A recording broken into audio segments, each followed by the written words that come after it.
तो पता है ना, जिस तरह बड़े अरसे के बाद मुद्दत से कोई बंदा इंतज़ार में हो तो शिद्दत के साथ मिलता है तो क्या करेगा, पेशानी पे बोसा देगा, फिर हाथों पे बोसा देगा, ठीक है। अगर कोई सैयद व सरदार है, कोई आलिम है, कोई और, झुक के उसको सलाम करेगा। कैफियत अबू हमज़ा शुमाली की भी ऐसी थी।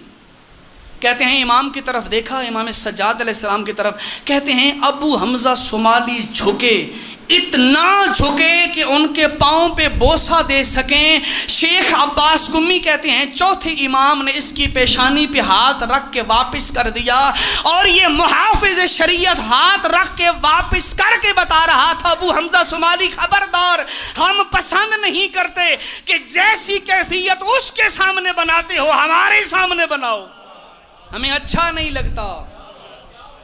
जैसी हालत तुम उसके सामने बनाते हो वो हमारे सामने बनाओ। इतनी अजीम तरीन इबादत का नाम है सजदा। बात अबू हमज़ा शुमाली की हो रही थी, लेकिन ज़रूरी है कि यह भी बयान कर दूं। अबू हमज़ा शुमाली इताअत के इस महवर का नाम था। इमाम ने समझाया और वो रुक गया। यहाँ से बात समझ लीजिए, उसकी मोहब्बत, उसका इश्क तकाजा कर रहा था वो सजदा करे, लेकिन जिसको कर रहा था वो मुहाफिज शरीयत था। शरीयत कह रही थी वो ना करे। तो खबरदार कोई इंसान मिंबर पर ये कहता हुआ नजर आए कि इश्क का रास्ता और है, शरीयत का रास्ता और है, ये वो लोग कहें जो अली को नहीं मानते।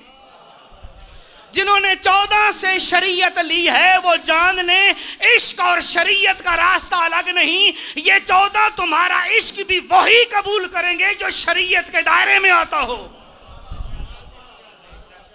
अगर इश्क और शरीयत दो अलग दुनियाएं होती, इमाम उसके इश्क के उस रास्ते को न रोकते, वो अपने इश्क की वजह से सजदा करता।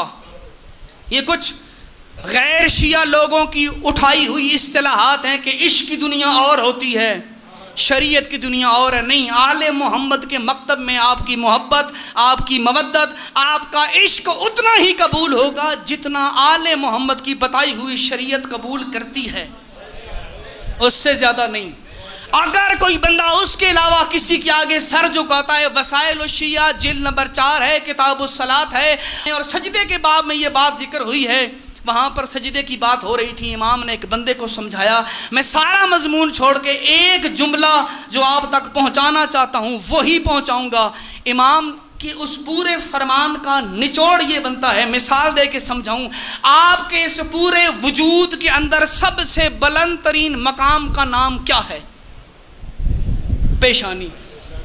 आपके पूरे वजूद के अंदर बुलंद तरीन मकाम का नाम पेशानी है, और इस भरी कायनात में सबसे बुलंद तरीन हस्ती का नाम क्या है? अल्लाह की ज़ात। इसका मतलब है तुम्हारी बुलंद तरीन जगह बुलंद तरीन ज़ात के लिए ख़ास हो। अगर किसी बंदे ने अपनी बुलंद तरीन चीज़ उसके बनाए हुए किसी बंदे के आगे डाल दी, उसने उसके लिए क्या छोड़ा? जिसने अपनी पेशानी अजीम तरीन जगह उसकी बनाई हुई मखलूक के आगे डाल दी, उससे पूछो अब ये तो इसे दे दी है, उसके लिए क्या छोड़ा है? ये इमाम के फरमान का खुलासा बताया मैंने आपको। इसका मतलब है इश्क और शरीयत दो अलग दुनियाएं नहीं हैं। आले मोहम्मद के मकतब में तुम्हारा इश्क, तुम्हारी मोहब्बत, तुम्हारी मवद्दत उसी दायरे के अंदर कबूल की जाएगी जिसे आले मोहम्मद चाहते हैं।